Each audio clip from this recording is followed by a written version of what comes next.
Welcome to the Martin Bailey Photography Podcast. It's June 20, 2022, and this is episode 780.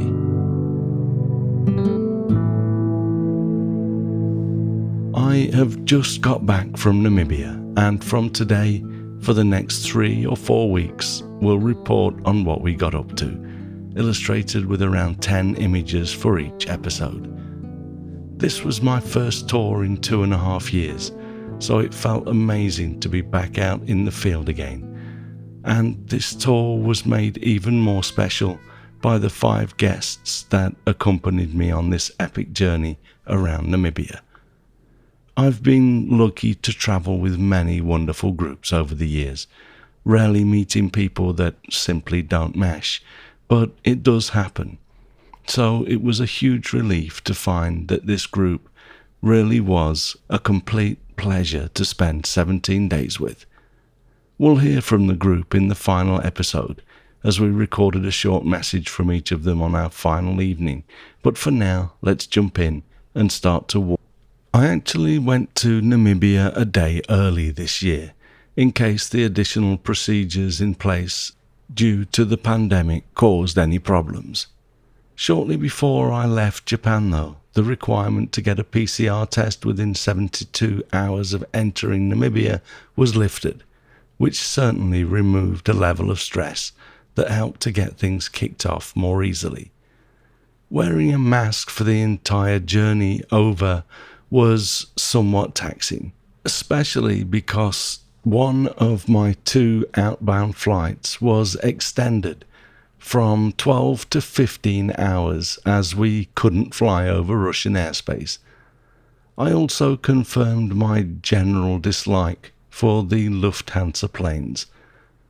Economy class on these planes has too little leg room, with my legs having to be pressed against the seat in front of me for the entire flight. I'm just pleased that the flight between Tokyo and Frankfurt was an ANA code share, as ANA have much better planes and generally better staff as well. I did hear at the beginning of the tour that Qatar Airlines have just started a direct flight to Namibia as well, which I'm going to try to book next year to avoid Lufthansa. I really don't understand why their planes have so little legroom. It's not as if Germans are generally little people. So maybe they're just trying to force more people into business class, which would be a shame, as I generally go by economy class. Anyway, on my second morning, I went back to the airport in Windhoek to welcome the remaining 4 of the 5 guests as they flew in from Frankfurt. Lufthansa had lost one of the guests' luggage, which added an extra level of difficulty to the start of the trip. Luckily, the guest rolled with it pretty well, and the case did get forwarded to us as we travelled, albeit around 5 or 6 days into the tour.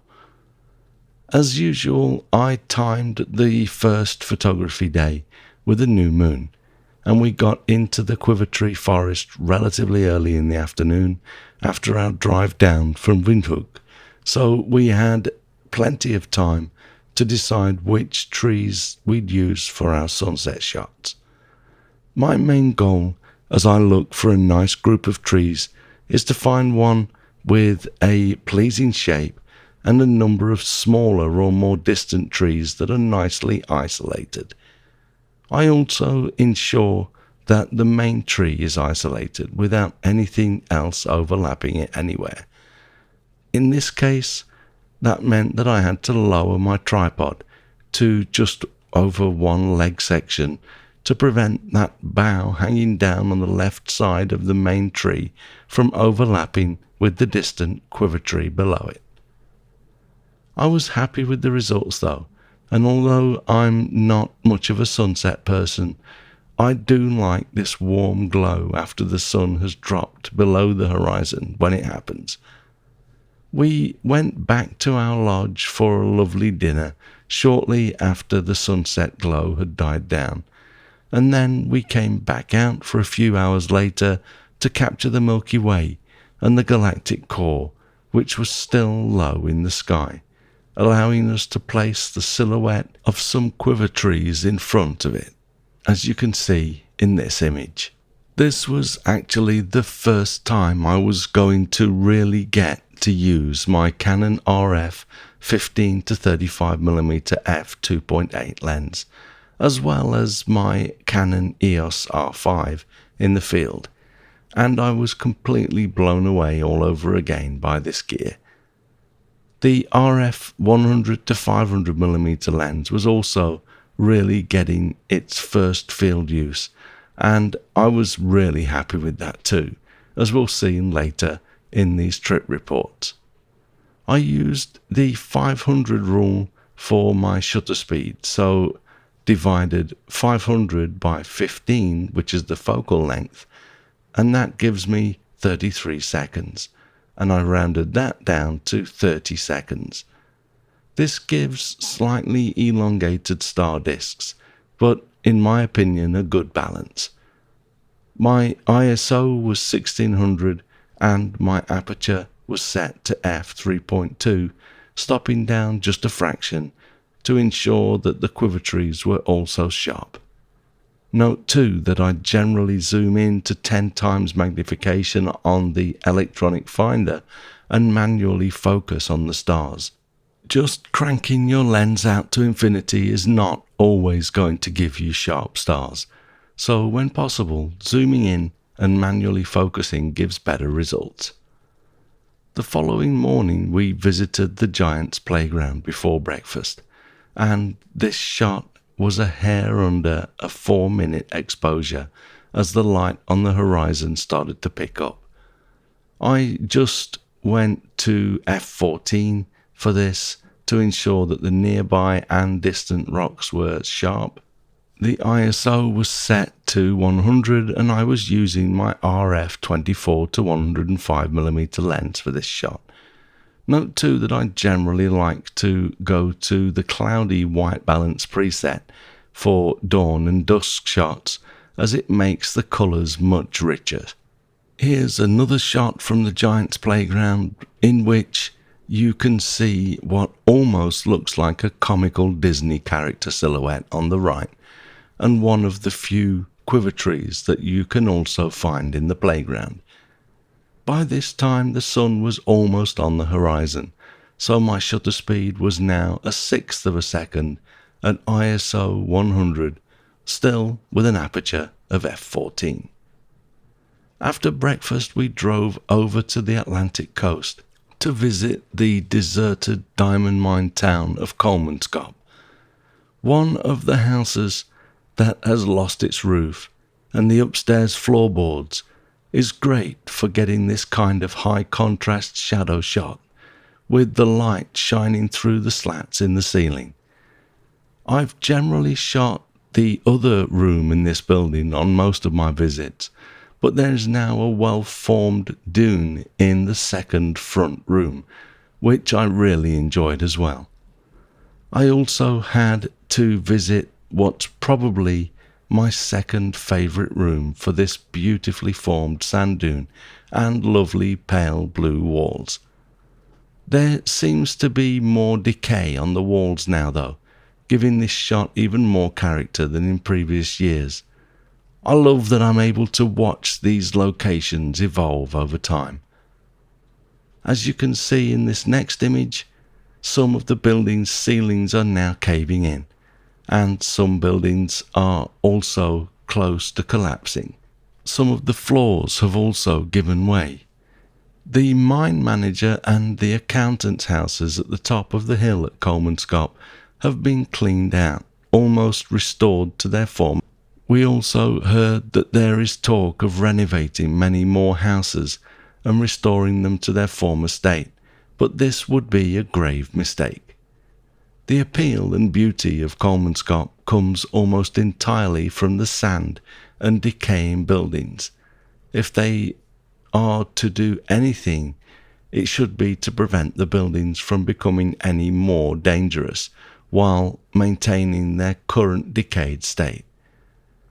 If it becomes simply a museum of what the mine used to look like, they will destroy it completely. I don't think I'd be the only one to stop visiting if that were to happen.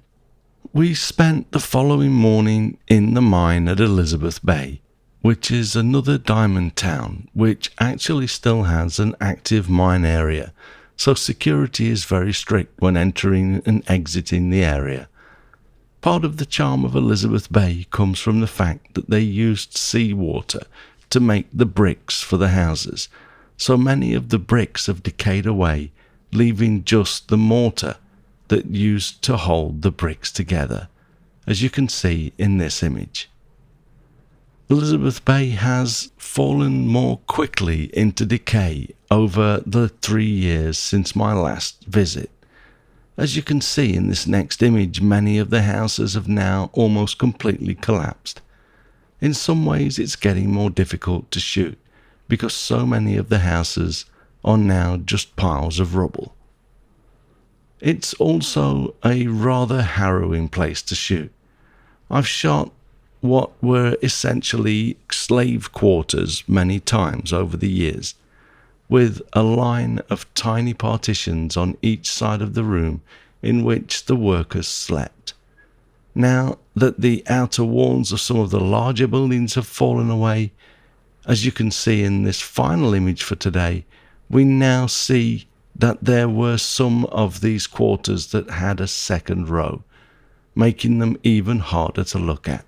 But I think it's important to record this.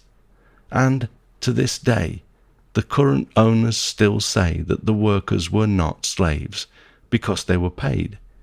I'm sure that's true, but they were also often chained and not allowed to leave. That sounds a lot like a slave to me. Okay, so that's our 10 photos for this first episode. To make up for missing the last 3 weeks, I intend to release the following episodes in quick succession, so stay tuned if you like this sort of work. Also note that I do have some spaces still on next year's tours, so check out our tour page at mbp.ac/tours for details. Thanks very much for listening today. If you enjoyed this podcast, please consider supporting us on Patreon, which comes with various tiers of benefits depending on your contribution, although all tiers provide access to the full blog posts for more than 750 episodes, as well as access to the MVP community. For further information, check out our Patreon page at mbp.ac/Patreon. You can find me on Instagram, Facebook, Twitter and LinkedIn, and links to everything that I'm up to are at martinbaileyphotography.com, so do drop by and take a look. I'll be back next week with part 2 of this series, but in the meantime you take care and have a great week, whatever you're doing. Bye bye.